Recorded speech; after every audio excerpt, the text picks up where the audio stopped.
Olá, muito boa noite, sejam todos muito bem-vindos, muito obrigada pela companhia nessa sexta-feira à noite. Eu estou aqui no estúdio com uma companhia também muito especial, que é da Maitê Proença. Bem-vinda, Maitê. Oi, Mariana. Linda, maravilhosa, talentosa, atriz, escritora. A gente fez uma pesquisa, né, Mauro? Fizemos um currículo completo. Boa noite, Mariana. Boa noite, Maitê. Boa noite, Boa Mauro. noite a você que nos acompanha. Olha, Maitê Proença fez mais de 20 novelas em 40 anos de carreira, protagonizou Felicidade, Dona Beija, O Salvador da Pátria, além de papéis fortes no cinema e no teatro. Ela atravessou dramas pessoais, embarcou em jornadas espirituais e agora se sente livre para contar nos palcos a história de uma viúva libertária em A Mulher de Bath. Uau! Vamos começar falando da Mulher de Bath? Vamos começar falando da peça de teatro, Maitê? Vamos, Mariana, o que você quer saber? A Mulher de Bath é um texto escrito em 1380. 1380, ele só foi publicado 100 anos depois. Não sei bem porquê, Faz as parte coisas dos eram assim. contos da Cantuária. Faz parte dos contos da Cantuária do Geoffrey Chaucer, que é o fundador da língua inglesa. Não haveria a língua inglesa como a gente fala ela hoje, como ela é escrita hoje, se não fosse pelo Geoffrey Chaucer. Antes havia um monte de dialetos que ele organizou e fez a língua inglesa. O Shakespeare foi ali para beber daquela fonte para escrever aquelas maravilhas que ele deixou para o mundo depois. É muito bacana porque tem coisas do Shakespeare que são usadas até hoje. Algumas expressões que viraram gíria, que estão corriqueiramente assim na boca de todo mundo no dia a dia, e que são de peças do Shakespeare. E o Chaucer também é um dos escritores o Chaucer é mais anterior. importantes. Então, o incrível é que em 1380 ele colocou esse texto na boca de uma mulher, que é a Mulher de Bath. Bath é uma cidade lá da Inglaterra. E ela é muito livre, ela é muito bem falante, ela é muito articulada. Ela está numa peregrinação com homens, numa peregrinação religiosa com homens, e ela se apresenta. E, ao se apresentar, ela conta coisas que a gente não costuma ver as pessoas admitirem. Então, ela é a primeira feminista. Eu acho. E se você for ver, você vai concordar comigo, porque ela é muito clara e muito verdadeira. Ela conta das faltas dos homens, da ferocidade dos homens em relação ao mundo feminino e conta também tudo que ela teve que fazer, todas as artimanhas e os truques que ela teve que fazer para dar a volta nessa violência. Entendeu? E ela faz isso de uma forma muito engraçada, porque ela está numa peregrinação religiosa. Então, portanto, eles estão indo lá ver o túmulo de São Tomás Becket, é uma coisa santa. Mas ela é absolutamente profana também. Ela convive muito bem nela, essas duas facetas. Sabe? Eu só fico pensando se o Chaucer era um linguista, né? Quando ele escreveu isso, se ele teve ali ou a ajuda de alguma mulher, ou se ele se colocou já estava no lugar morta. da mulher. Ele diz, naquela época não se escrevia, não se fazia declarações de amor, poemas para a própria mulher, nada disso. Não era o hábito. Ele falou uma frase a respeito da mulher dele que não era muito edificante para a própria mulher dele. E foi o único comentário que foi feito. E quando ele escreveu A Mulher de Bath, a mulher dele já estava bem mortinha. Então, não saberemos se houve uma ajuda ali no texto. Agora, Maitê, as pessoas que vão assistir a peça, elas têm essa noção de que é um texto escrito? Olha, foi traduzido pelo Zé Francisco Botelho, que recebeu 2 prêmios Jabuti esse ano. É um escritor e um tradutor fantástico. Ele se inspirou um pouco nas trovas e nos cordéis do Nordeste. Ele fez como se fosse literatura de cordel e ele colocou tudo o que ela falou. Agora, as pessoas conseguem ter essa noção? Ele fez uma tradução do texto autêntico do Chaucer, e é isso que está em cena, porque não é uma peça de teatro, é um texto literário que a gente transformou em teatro. A gente transformou num formato muito contemporâneo. E é só você? Ele tem uma pegada muito contemporânea. Tem um ator no palco comigo. Uhum. Esse ator, ele troca cenário, ele bota as músicas, ele faz todas as coisas, porque é um teatro moderno e contemporâneo, né? A forma dele, essa dualidade é interessante também.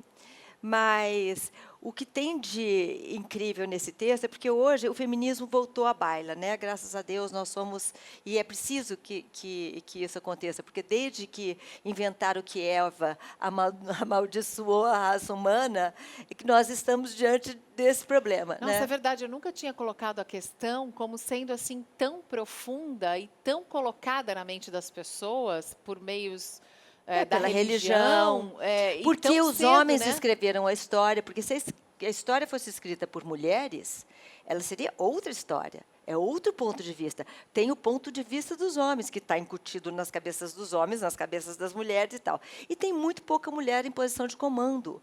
Isso é um problema sistêmico da nossa sociedade. E é um problema de saúde pública, é um problema que tem que ser resolvido, né? Mas, e as mulheres, os problemas da mulher de base são problemas absolutamente contemporâneos. Se você for ver, as mulheres ainda hoje não têm direito a patrimônio, elas não têm direito a trabalho, elas fazem trabalhos forçados, não recebem nada por isso, elas casam com homens que elas não desejam, têm filhos que elas não desejam, que elas não podem sustentar porque elas não têm patrimônio, elas não têm educação, elas são espancadas, estupradas e, às vezes, mortas com impunidade. Então, isso não acontece só na África, nos países árabes, isso acontece do lado das nossas casas. Então, esse problema tem que ser discutido. A mulher de Bath também foi espancada. E ela, lá na vida dela, naquele contexto dela medieval, ela explica os truques que ela faz. Porque nós não somos todas inocentes, altivas e dignas, tratadas, violentadas por brutos. Né? Nós também temos os nossos meios, e esses meios não são contados. É confessional, então, um pouco O confessional. negócio dela é texto. que ela fala das faltas dos homens, da ferocidade masculina, mas ela fala como as mulheres se viram. E então fica muito engraçado e muito espantoso. Tem momentos na peça em que as pessoas riem muito. As pessoas riem o tempo inteiro, Mas do é de começo ao nervoso? fim. Porque eu rio de nervoso. Às vezes fico nervosa e começo a rir. Eu acho que tem uma hora que é sexual, então as pessoas riem dela estar falando aquelas coisas. Não é vulgar, não, mas ela é muito aberta na forma dela falar as coisas. Eu acho que ela fala coisas que a gente, em geral, cala, são as verdades. E depois, tem vários movimentos na peça. No final, o que se conclui, a peça é muito contemporânea, porque, na sua conclusão, a moral da história é que, se você der o poder para uma mulher, ao invés de fazer guerra e de matar e submeter, ela vai dividir esse poder com você e vai promover o bem-estar. Essa é a moral da história. Que as mulheres vão para a posição de comando e agem como os homens. É como se elas fizessem, olha, não se incomoda não de eu ser mulher, porque daqui a 3 dias você não vai nem perceber. Ela se veste como homem, ela age como homem, ela tem uma violência masculina, ela não usa... Carmen Lúcia no Supremo. É uma mulher no Supremo. A Raquel Carmen Lúcia, Dodge na graças a Deus que né? há exceções e há mulheres maduras que não precisam se transmutar em homens. Como né? a Margaret Thatcher, por exemplo. Eu que foi não primeira-ministra da Inglaterra, assim, a dama Eu de acho que a ferro. Margaret Thatcher não fez esforço para ser daquele jeito. Eu acho que ela era mesmo. Mas Mauro. eu concordo com você. Eu ainda não vi grandes mudanças, principalmente nas corporações que são dirigidas por mulheres. Me parece que o clima de competitividade, o clima de agressividade se mantém o mesmo. Você acha Não- que o comportamento continua... O comportamento acaba sendo masculino, É, por independentemente acaso é uma mulher de que ser tá ali. homem ou mulher no comando? Ela não está usando do que ela tem de melhor, as nossas ferramentas. Não adianta dizer que nós somos, que não existem sexos, esse negócio de, essa bobagem de meninix, você sabe, né? Que agora nas escolas tem gente propondo que, em vez de a gente falar menino e menina, você fala meninix. Põe o X no lugar do O ou no lugar Porque do não A para ser todo existem os mundo. sexos. Mas existem, tem a genitália é diferente, né? O corpo humano é diferente e nós somos, mesmo que seja por motivos sociais, muitas vezes nós ficamos diferentes, né? E é bom que seja assim, fica muito mais estimulante. É muito mais muito divertido. mais interessante e divertido. Mas seria bom que as mulheres nas posições de comando fossem muitas mais e que, chegando lá, elas fizessem coisas à nossa forma. A Dilma, quando foi presidente, era uma mulher numa posição de comando, né? Podia ter feito uma coisa... O que você teria feito de diferente no lugar dela? Eu teria não colocado a Dilma. para começo de conversa, porque eu acho que ela não estava preparada para aquela função. E ela poderia ter sido efetiva em outras funções, mas ali foi empurrada por um esquema, né, que visava um futuro, que depois não aconteceu e tal. Então, eu acho que aquilo foi uma esparrela para ela e para o país. A Alemanha tem uma mulher no comando também. A Merkel, o Chile tem a Bachelet, a Michelle Bachelet. Eu Tem acho umas que mulheres muito boas, eu acho que precisa ter mais. Eu acho que precisa ter mais. E a mulher de Bath, ela está falando coisas que espantam hoje, mas que ela falou há 600 anos. Isso é preocupante, né? Que nós estamos com o mesmo texto, com as mesmas questões, há 600 anos que a coisa não muda. Mas eu né? acho que agora, com todo esse movimento contra aquele grande, contra o assédio sexual e contra os abusos, envolvendo grandes produtores e grandes diretores de Hollywood, então chegou no ponto máximo do meio artístico, por exemplo. Já chegou também no ponto máximo do mundo esportivo, no ponto máximo do mundo da política. Esses assediadores ou essas pessoas que eram tanto homofóbicos quanto misóginos, já não tem mais tanto espaço. Isso já está sendo exposto e Está combatido. sendo falado, todas nós precisamos contar nossas histórias. Eu não conheço nenhuma mulher que não tenha uma história de assédio. Você conhece? Você não teve? Não, eu tive várias. Então, eu não conheço nenhuma mulher que não tenha uma história de assédio violenta. Você teve também. Tive várias. Então, Qual é a sua reação? eu tive várias reações. Eu já bati. Eu já bati também. Já bati. Foi bem batido. Eu não consegui bater direito. Eu consegui bater bem direito. Eu fiquei com raiva porque eu não consegui bater direito. Você deu no rosto? Eu dei ali. Ali? Ai, eu queria ter dado ali. Porque era um chute, sonho eterno. Uma ajoelhada. Não, joelho. Ai, que inveja. Não foi muito bem dado, porque eu não tinha muito treino, né? Então, eu não sabia direito. E você fica assustada, né? E dei soco também. Fiz a coisa completa para poder me livrar, porque não é uma sei agressão, onde né? aquilo ia dar. Porque é o seguinte, eu acho o seguinte, não é não mesmo, né? Você não pode tocar no corpo de uma mulher sem o consentimento dela. Sem que ela queira, sem que ela permita e sem que ela queira, Mas fora isso, eu acho que depois as histórias são muitas. Então, cada caso é um caso, né? A gente se vira, Olha, teve gente que eu joguei sorvete, enfiei o sorvete na cara da pessoa. E teve gente que eu fiquei com pena. Eu fiquei com pena da pessoa. Eu falei, coitado desse velho nojento. Fiquei com pena dele. Nojo e pena ao mesmo tempo. Era estranho. Porque eles não sabem também. Tem uma parte da educação. Eles foram criados para isso. As mães, os pais criaram, mas as mães também, por serem omissas, também, de certa forma, às vezes, ajudaram nessa ignorância. Você né? conseguiu fazer com que algum deles entendesse? Não. Eu acho que eles precisam ver a peça que eu estou fazendo, porque ela ensina. Ela passa, o percurso da peça é isso. No final da história, você não percebe isso. Mas é isso que acontece. Ela dá esse tempo. E eu acho que é isso que as mulheres sabem fazer. A gente tem paciência. Não vai ser a fórceps. Não deve ser a fórceps. Eu acho um equívoco. Que sai. Tem coisa que não precisa ser falada. Você já se virou. Pelo amor de Deus, nós não somos umas pobres inocentes também. Né? Tem coisa que não precisa ser falada. Mas algumas, porque elas desmerecem o próprio movimento, eu acho. Entendeu? Tem gente que sabe se defender. Já se defendeu, deixa passar, foi. Outras coisas não, são mais graves, elas devem ser faladas. Então, tem um caso a caso aí a ser discutido. E acho por exemplo, eu tive uma pessoa que disse, vamos jantar, vamos... Eu falei, quem vai pedir demissão, eu ou você? Porque você é um diretor. E eu sou sua funcionária. Se nós vamos jantar, um dos dois tem que pedir demissão. Aí ele, que isso? Eu falei, não, eu peço demissão então, que meu salário é mais baixo, meu cargo é mais insignificante. Agora, nós não vamos sair para jantar enquanto formos subordinada e diretor, né?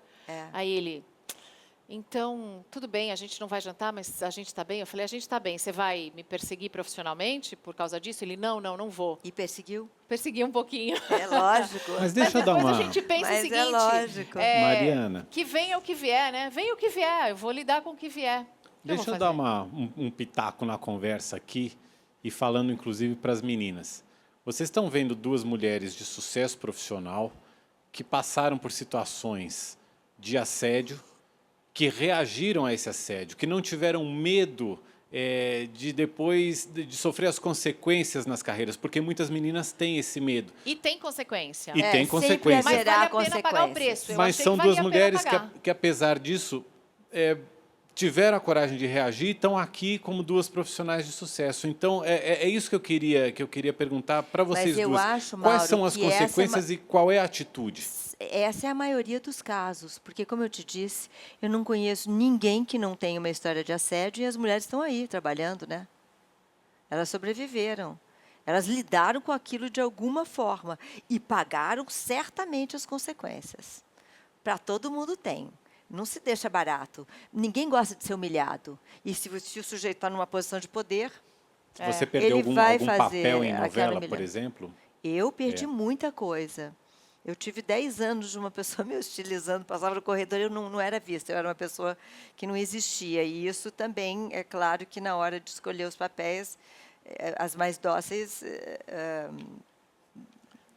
eram mais agraciadas, né? Então, é assim, mas Você conta sobre isso no livro? não.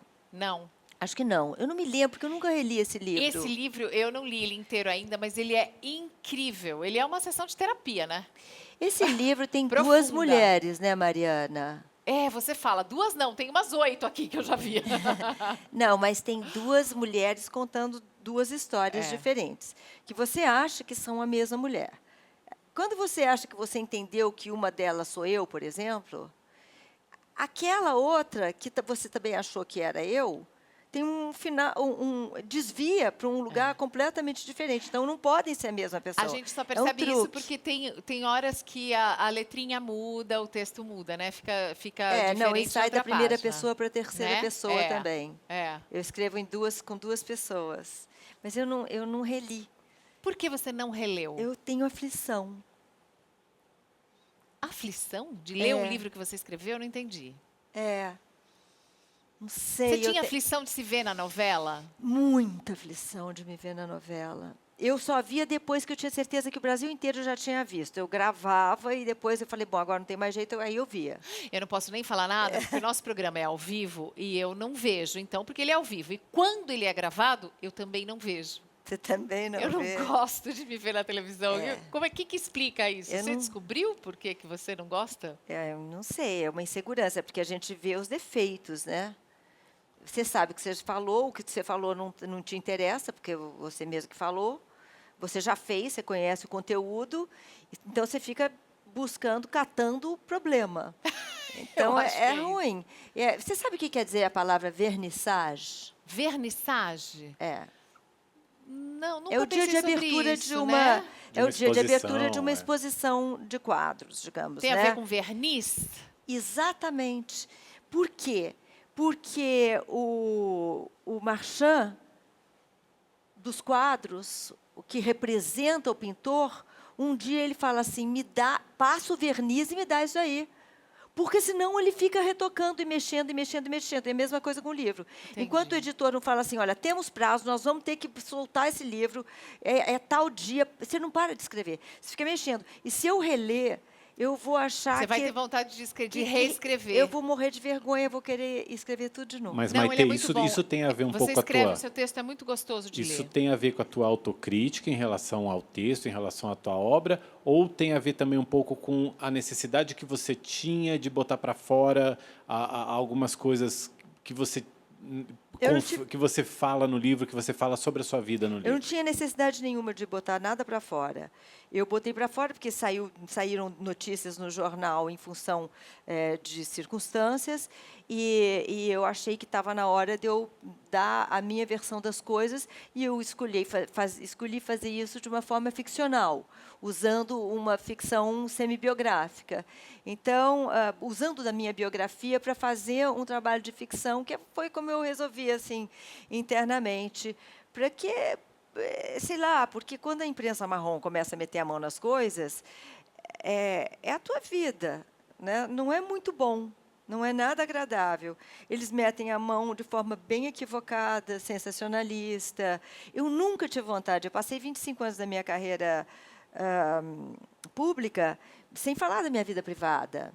Falaram, e aí estava na roda. E eu aí então tive que começar a mexer nisso. E tudo bem também, sabe? Aconteceu e eu escolhi, eu escrevi 6 livros. Nem todos são histórias pessoais. Muitos podem até parecer, mas sempre você bebe ali um pouco daquela fonte, né? Sempre tem um pouquinho da sua experiência, Sempre tem, até quando você escreve um texto para jornal, quando você é jornalista, e que você tem que escrever um texto isento, você não é isento, você está ali. As suas dúvidas são geradas a partir de quem você é. De quem você é. Tem a cabeça do dono do jornal, que também te impõe determinadas diretrizes. Aí a gente não assina o texto. Mas tem, que a gente sabe. Tem você ali com a tua opinião, que é tua, é subjetiva, está dentro de você quando você escreve, sai daquele jeito. Uma vez um sujeito me deu um livro, um amigo meu árabe, ele me deu um livro das cruzadas. E eu li. As cruzadas, Mauro, eram as cruzadas do lado de lá. Visto pelo ponto de vista do árabe. Opa! E não dos cristãos. E eu nunca tinha me ocorrido que eu tinha aprendido na escola um negócio que tinha 2, 3, 5, 18 lados. Eu achava que era do jeito que me contaram na escola. Que interessante. Então, quem esse conta... exercício, muito interessante. Muito interessante. Depois quero o nome desse livro, quero ler também. Vamos fazer um pequeno intervalo, a gente está num bate-papo super gostoso com a Maitê Proença. Ela está fazendo uma peça aqui em São Paulo, A Mulher de Bath, do Chaucer. E um texto bastante atual, é a primeira feminista da história. Voltamos com a Maitê Proença, atriz, escritora, que está falando da vida, está falando da peça que está fazendo A Mulher de Bath, uma peça do Chaucer. O texto é do Chaucer, né? E foi adaptado aqui para os tempos modernos. Eu fico vendo você falar A Mulher de Bath, e eu sabe que eu pensei em mudar o nome da peça, né? Mas eu achei que o Chaucer ia se revolver no túmulo, ia me mandar assim uma burucubaca, entendeu? Que não ia dar certo a peça, me bateu... Aí eu mantive. O nome é um clássico, né? Qual não posso fazer isso. A parte da peça em que a Maitê tá lá? Eu acho que a Maitê está lá desde o começo, porque eu começo conversando com o público. Todos os dias é uma conversa diferente. Às vezes, e ali ele já vem muito, porque... Primeiro que eu começo por ali, as pessoas vêm bastante, ando para lá, eles testam o som, várias coisas acontecem que são uma certa irreverência em relação ao teatrão, né? Uma crítica ao teatrão. Uma brincadeira, digamos. E não tem cortina que abre, porque o Amir Haddad, ele fala assim, eu não gosto daquelas atrizes incorporadas, parece uma louca, abre a cortina, ela acha que ela é a Joana d'Arc, ela não é a Joana d'Arc. Tem que ter. Então, a gente faz um outro tipo de teatro muito mais moderno, que é porque pode conversar com a plateia. Eu já errei, assim, o texto, e aí errei num lugar que eu achava lindo. Eu não posso errar aqui. Gente, eu vou começar tudo de novo. Aí eu peguei, vocês vão ter que ouvir de novo. Aí pegava de volta, fazia totalmente diferente, porque como é vivo, e aí é um aplauso em cena aberta e tal. E esse tipo de teatro permite isso, assim, essa flexibilidade, essa modernidade. Mas eu acho que ela, com o entusiasmo dela e com essa coisa de não ter muitas papas na língua, a gente paga um preço, né, por não ter papas na língua. Mas nisso eu sou bem parecida com ela. Eu também gosto muito dos homens, apesar de tudo, apesar deles serem nossa metade animal, mais animal do que nós. Eu também gosto deles, mas ela gosta de beber, ela gosta de sair, ela gosta do ar livre. É uma mulher E sem culpa. é uma mulher que precisa da sua liberdade, né? Precisa da sua liberdade. Vamos falar, você fez alguns papéis que marcaram muito e que estão na mente das pessoas. Dona Beija, eu me lembro, na TV Manchete. A gente está certo em dizer que Dona Beija foi seu primeiro grande sucesso? Acho que tá. Né, o que mais chamou a atenção das pessoas na época. Eu estava chegando, eu fiz Dinheiro Vivo, que era uma novela na Tupi, acabou de acabar com a Tupi. Foi a última novela. Depois daquilo, eles faliram.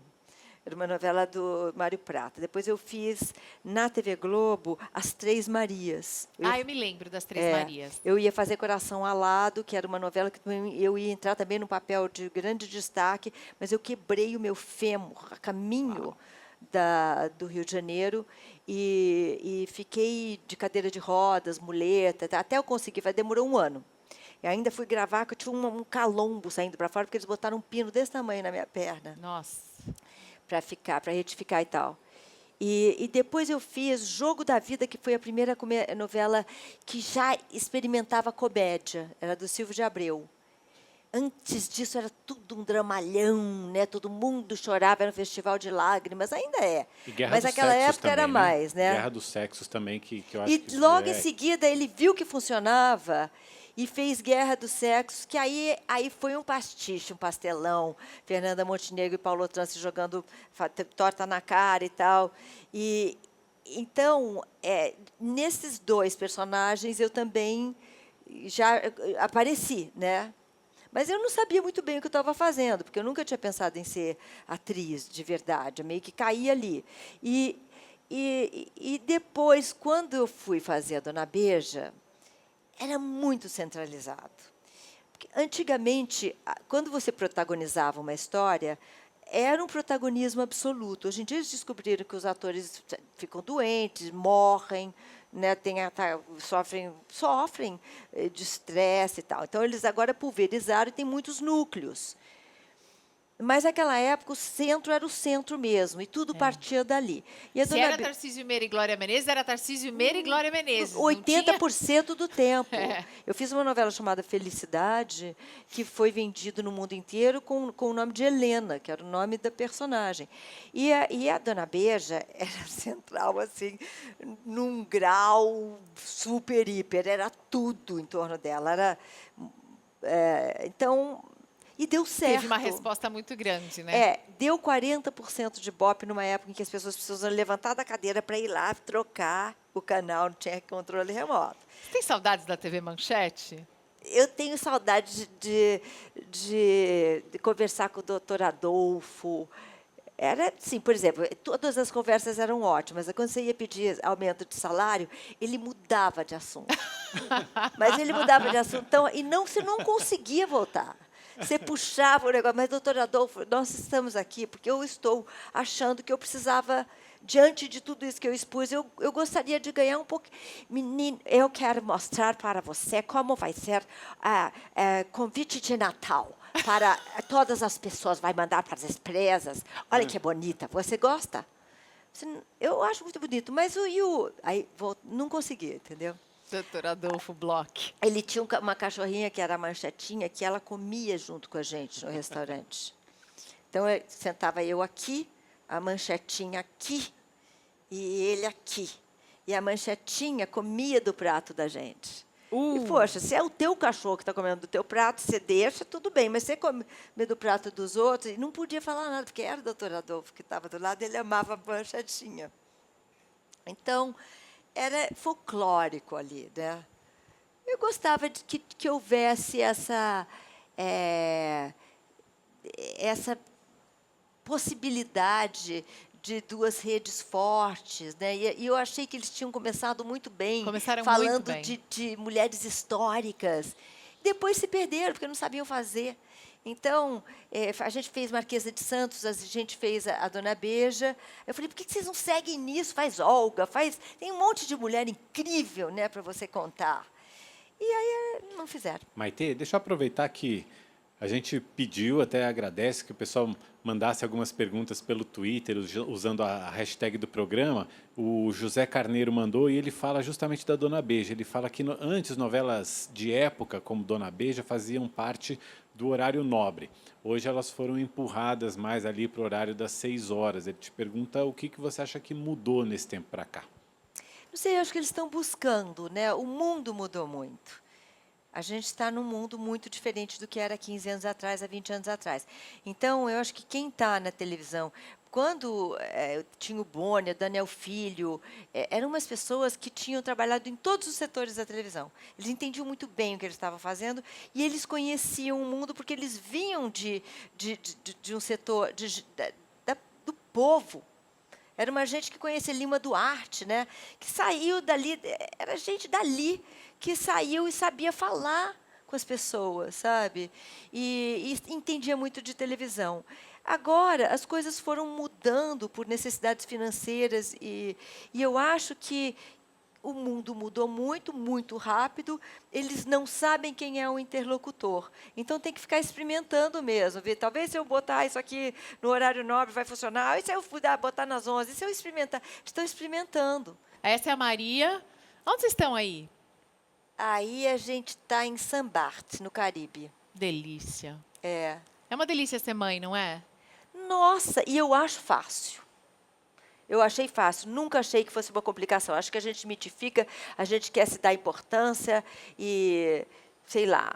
Mas eu sempre falei a verdade para ela. Vai doer, mamãe? Vai, mas eu estou aqui. E é 1 segundo. Né? Vacina, por exemplo, sei lá. Ou injeção, alguma coisa que precisasse. Eu nunca falei que não, para depois ela se sentir traída 1, 2, 3 vezes. Na quarta, ela não acredita mais em mim. Então, na medida do que ela estava preparada para ouvir, eu contava a história dentro daquilo, né, que ela conhecesse, né? Você acha que a sua busca pessoal te transformou numa pessoa melhor, inclusive para ser mãe, né? Porque quando a gente tem mais... Eu combinei comigo que eu ia ser a melhor mãe que eu pudesse ser. Então, eu fiz todas as concessões necessárias e nunca foi um sacrifício para mim. E carregava ela, sei lá, turnê de teatro, que as pessoas falaram, vai para o Nordeste, vai ser muito difícil, no Nordeste não tem isso, não tem aquilo, sei lá, 20 anos atrás, vai ser difícil de viajar, é muito quente, tudo. As pessoas botam sempre dificuldade. Eu levava, era uma delícia, aquela trupe, sabe? Todo mundo junto, um monte de gente para contar história, para dividir a tarefa.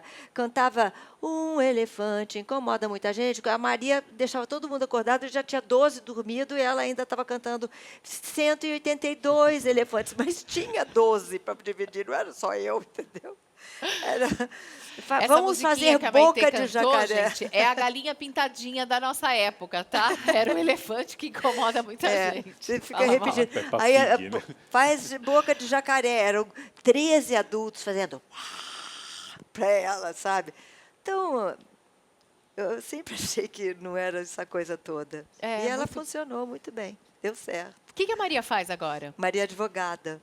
Uau! Ela é ótima advogada. Está rendendo agora, né, o investimento, porque agora ainda tem advogada. Aí, Maria, vamos pegar uns clientes da Lava Jato. Ela mora no Rio? Maria mora no Rio. Vamos moralizar esse país aí. O que você acha do Rio de Janeiro? A última vez que eu te vi foi na casa do Moreno, Jorge Bastos Moreno, querido amigo, que Deus o tenha. Saudades daquela... Saudade daquela comida cobertura deliciosa, daquela laje, né? Que ele chamava de laje, mas tinha a uma laje vista lá na Gávea, né? Comidinha da Carlúcia, um beijinho para Carlúcia, para os amigos Carlúcia. do Rio. Agora, o Rio de Janeiro ficou abandonado, está com intervenção federal. O que vai acontecer com o Rio? Eu não sei. Eu acho que nós temos um problema que não é só do Rio. O Rio é o cartão postal, então a gente vê mais e está realmente grave, é triste. Eu fico muito entristecida. Eu acho o seguinte, eu acho que a gente tem que lembrar que a nossa sociedade foi feita através do genocídio. Nós, americanos, de uma maneira geral, somos sociedades inventadas a partir do genocídio, a partir da escravidão e da extração, né? De extrair de uma forma abusiva. Os portugueses vinham aqui, pegavam para eles, mandavam para Portugal ou para a Inglaterra. E assim foi feito. Então, a gente tem que mudar isso, tem que mudar esse sistema de fazer as coisas. A gente tem que entender que nós somos essa gente que nasceu do genocídio e mudar isso. E a única maneira internacionalmente reconhecida para mudar uma sociedade em poucas gerações é a educação. Mas eles preferem federalizar a segurança do que federalizar a educação. Eles botam os militares, eles botam o exército nas ruas do Rio de Janeiro, que é uma situação que não pode ser permanente, né? E não educam ninguém, nunca educaram. Os tigres asiáticos, todas aquelas Tailândias, aqueles Japões, Coreias e tudo, aquela gente estava no mesmo lugar que a gente estava nos anos 70. Eles educaram o seu povo. Eles saíram, olha onde eles estão, onde a gente está. Mesmo o Chile, aqui na América do Sul, o Chile é um bom só exemplo. através da educação, não tem outra maneira. Mas a educação entendendo quem nós somos. Para a gente parar com isso, porque a gente continua achando, você chega num lugar de poder, como eles chegam, os políticos continuam fazendo o que a gente fazia. Vai lá, pega e bota no bolso. Mas lá, os políticos não vêm de outro planeta, não. Eles são daqui mesmo. Eles são parte Sim, do nosso americanos, povo. nós, nosso americanos. Povo é assim, Nosso povo sul-americano.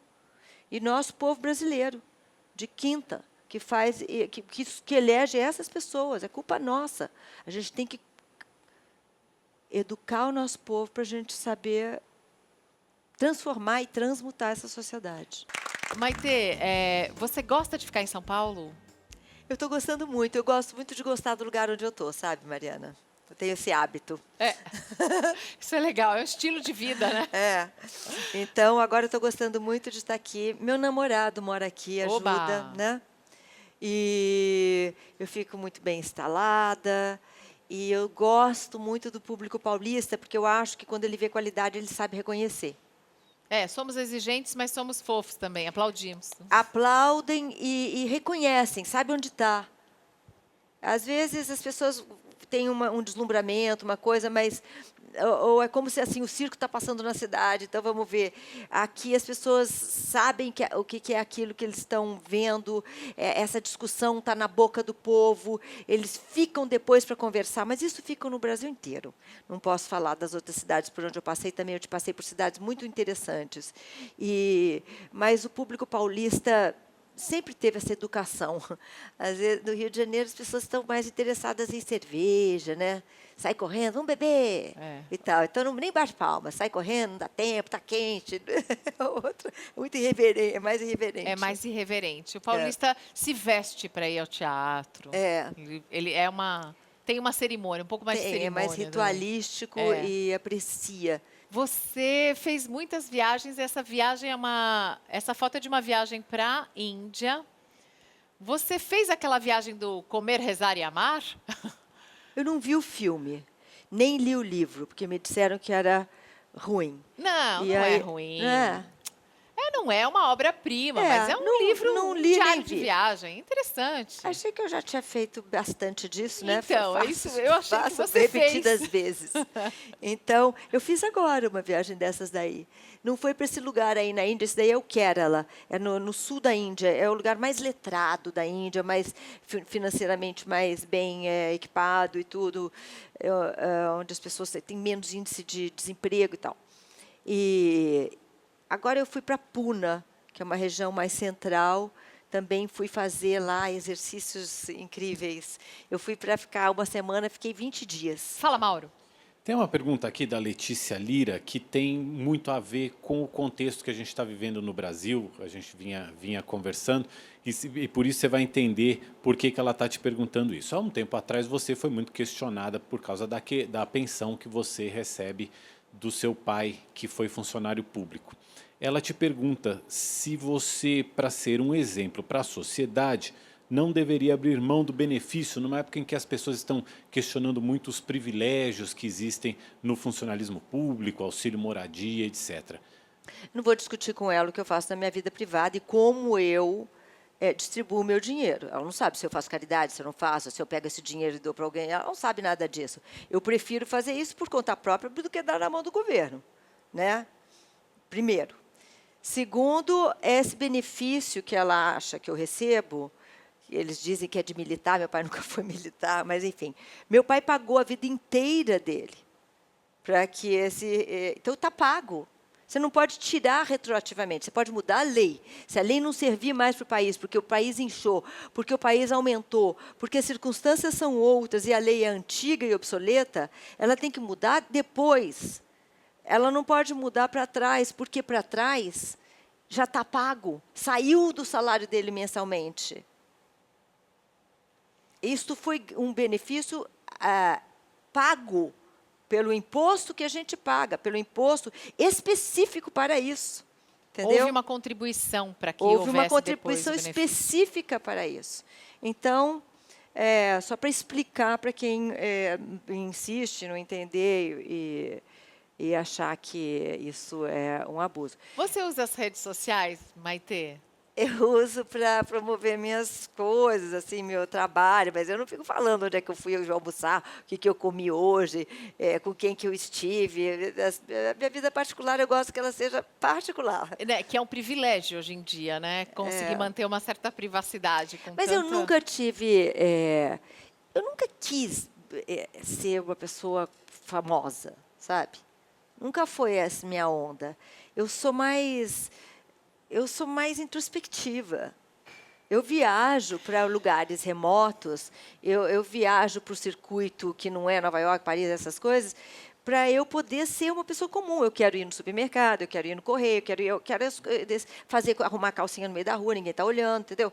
Mas eu não posso fazer isso. Eu não posso sequer andar daqui até lá sem alguém me ter. Eu não posso estar pensando. Eu não posso ter um pensamento contínuo que vai até lá para pensar o que eu vou fazer, porque a pessoa fala assim, nossa, que antipática, ela nem respondeu. Você nem ouviu, porque você estava dentro de você lá tentando... E a outra coisa é que eu também não enxergo. Então, outro dia me falaram assim, você olhou para mim e não me cumprimentou. Eu falei assim, você acha que eu fiquei doida agora, de repente, fiquei louca? Agora eu não cumprimento mais as pessoas? Eu não vi você, porque eu não enxergo de longe. Então, tem tantas coisas que a gente tem que explicar. Por que a pessoa não veio a mim? Né? Por que a pessoa não veio falar comigo? O que você acha que o passar do tempo e a maturidade te trouxeram de benefício? De benefício que me trouxe é que a gente se aproxima da gente. A gente passa muito tempo da vida da gente fazendo concessões para ser querido. Todos queremos ser queridos. Eu quero muito ser querida. Eu fui uma criança abandonada. Eu quero que o mundo inteiro me ame. Então, eu te amo. Obrigada. Obrigada. Todo o meu coração. Não fala muito que eu choro, de verdade. Pior que é verdade. Eu te amo. Mas a gente quer mesmo, precisa disso, né? Se eu não tivesse você para conversar, eu vou conversar com o chão, com a pedra, mas a gente precisa dessa interação e de saber que você é apreciada. Então, quando você vai ficando mais maduro, você entende que você não consegue agradar as pessoas se modificando, fingindo que você é outra coisa. Botando camadas e camadas e camadas de aspectos que você acha que vão agradar o outro. Porque o outro não vai ser agradado por isso. O outro vai ser agradado pela sua autenticidade. Se for fácil para ele chegar em você, ele vai gostar mais de você, ele vai achar você menos perigosa. E a gente só entende isso com a maturidade. E aí, então, você relaxa, porque você para de perder tempo fazendo coisa que não presta, que desgasta e não serve para nada, e você chega mais perto de quem você é. E quem gostar, gostou, quem não gostar, que vai fazer o quê, né? É um segredo, viu, gente? Quem vai gostar de você, vai gostar dos seus... Vai gostar de quem você é de verdade. Mesmo se for uma coisa que ele não concorde, que ele não gosta, mas se você estiver de verdade na frente dele, ele gosta. O público gosta quando eu erro em cena. Olha só. Que legal. Não é quando eu estou magnífica, maravilhosa, fazendo tudo certo. Eles gostam também, porque eu fiquei ensaiando para isso, pelo menos tem que estar mais ou menos bem, né? 99% do tempo. Mas se eu escorrego na banda, ele também gosta, entendeu? Isso é bom, aproxima, né? Aproxima, ela é igual, ela é fragilizada, ela se quebra, ela está errada. Olha, eu acho que você seria uma boa psiquiatra, uma boa terapeuta, uma boa psicóloga, porque você expõe muito aqui nesse livro. É uma delícia essa leitura. Esse livro já é antigo, é Uma Vida Inventada, né? Já tem quanto tempo esse Eu acho que lançamento? ele tá em sebo. Talvez eu relance, se eu tiver coragem para relê-lo. Não, E lance, para relance. Não releia e relance. eu vou reler, eu provavelmente vou ter que reler para relançar, e uma hora eu vou relançar. Mas ele tem sebos, tem bastante por aí, porque ele É. vendeu 200 mil cópias. Não, foi muito, muito legal. Muito É. bom mesmo.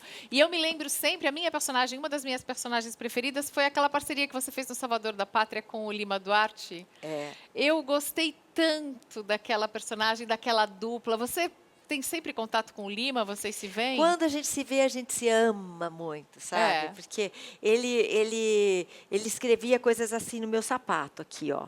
Ele escrevia poemas, botava frases de filósofos. Eu ia botar o sapato depois que você troca de roupa, bota a roupa do personagem. Quando eu ia voltava para minha roupa, estava toda desenhada por dentro. Que fofo, que Então querido. era muito. Meu pai estava muito doente naquele momento e acabou, enfim, morrendo de uma forma trágica. E a única pessoa que sabia, fora o meu marido, era o Lima. Então a gente fez um elo ali, sabe? A gente fez um negócio bom ali. E ele é um homem muito um self-made man. Ele virou um homem muito culto, ele conhece muitas coisas. Ele é um eremita, né? Fica fechado, né? Apesar dele ser aquele ator maravilhoso que conversa com multidões, ele mesmo é um cara assim com gostos muito sofisticados e muito, né, nessa coisa da leitura, do que ele gosta de fazer. Acho que ele não gosta muito de multidão, ele gosta de ficar no mato lá com as coisas dele. Então, ele é um cara bem curioso, interessante. Eu vi aqui no livro, logo no comecinho, que você se emocionou quando interpretou Maria nesse período de Páscoa, né? Numa encenação, e é ao vivo, né? Aquele teatro acompanhado por milhares de Em pessoas. Nova Jerusalém, né? Aquilo é muito impressionante. E quando você olha aquelas pessoas que estão fazendo o cortejo, que estão acompanhando Jesus quando ele carrega a cruz, elas poderiam estar naquele lugar lá em Jerusalém. Eles poderiam estar lá. É igual, a mesma cara, é muito parecido. É uma gente assim, com a tez escura. Eu falei, aí tinha uma mulher, a gente fez uns 3 ou 4 dias de ensaio, que ela era figurante. E eu fiquei vendo que ela olhava para mim, ela não parava de olhar para mim. E um dia eu cheguei para ela e comecei a ter uma conversa. E aquela conversa que dura 3 horas e você fala 3 frases, porque é lento, né? Eu me lembro que a gente chegou, não sei aonde, numa conversa que era se ela já tinha chorado, se ela chorava. Não, eu perguntei para ela se ela tinha mãe, ou ela perguntou para mim, alguma coisa assim. E eu falei não. E ela falou que não também. Aí eu falei, você sente falta? Meia hora depois ela, sinto. Falei, e você chora? Meia hora, ela falou que sim. Ela pensou muito para falar. E eu falei para ela que eu também chorava. E ela nunca imaginou que alguém pudesse chorar disso, porque eles têm tantas dores, aquela gente do sertão, que ela deve ter chorado escondida do negócio dela. Ela nem sabia que podia sofrer. E quando ela viu em mim uma pessoa tão diferente dela, mas que naquele lugar mais íntimo dela tinha algo tão parecido, ela entendeu que a gente era irmã. Foi muito emocionante. Eu fico com vontade de chorar só de falar desse negócio. Não. Direito, mas assim, pessoas... fico toda arrepiada de que a gente, na verdade, a gente tem as mesmas questões, sabe? E teve essa conversa longa naquele tempo que a gente tinha a vida inteira para falar, e só com o tempo é que essas coisas saem. Com criança, a mesma coisa. Se quiser entupir eles de assunto, de estímulos e tudo, eles não vão contar dos mistérios que estão ali atormentando. Quando tiver com 20 anos, estiver se drogando, aquilo já virou um trauma, é porque você não conversou naquele tempo distendido, que não precisa estimular, tá a criança lá escovando os dentes, você fazendo pipi, e está ali, ninguém está falando nada. É nessa hora que ela vai te perguntar um negócio que ela não sabe se pode. Só vai porque tem um tempo. Na correria, aquilo passa batido e vira um problema ali na frente. Respeitar o tempo do outro, saber ouvir. Deixar ter tempo. Não querer entupir as crianças de estímulo. Não querer achar que tempo é ruim. Tempo é bom. Deixa. É só no tempo que as coisas incríveis acontecem. Eu tô apaixonada, eu vou levar a Maitê para casa só para ter mais tempo Vamos de ficar fazer outro perto dessa programa? mulher maravilhosa. Vamos fazer mais um? Ela é maravilhosa. Você é um Dalai Lama. Pra que Dalai Lama, né? Maitê Eu conheço pra todo o Dalai mundo. Lama. Eu também conheço. Eu agarrei ele, dei um beijo, dei um abraço, vieram todos aqueles caras em volta. Gente, delícia de papo. Eu vou agora ficar mais tempo com a Maitê. Obrigada. Ó, Mulher de Baço nos teatros aqui em São Paulo. Vai pro Teatro FAAP.